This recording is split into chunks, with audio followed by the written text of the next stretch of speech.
Nga may mga agi. This legend is brought to you by The Myths by Damiana Eugenio. Okay, nga may mga agi. Let me tell you the story.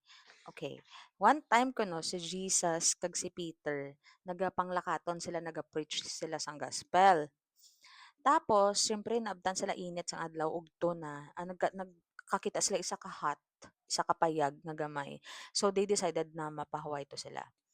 Then sa gatulog sila may nagaginahod to sa lapit sa ila nga gatinumpok. Hambal ni Peter kuno, "Hipos kamo kay gapahuway di kami ni Jesus." Hambal ni Peter. Naghipos na, tulog balik si Peter. Jesus katulog man.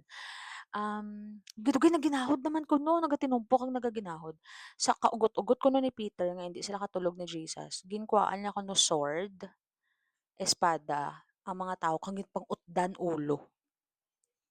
Tapos wala tapos utod ulo nagbalik sa dayon kay sa payag kag ma-attempt balik tulog. Tapos ang ni Jesus, "Peter, anong ginobra mo? Ambi mo wala ko kabalo sang ginobra mo.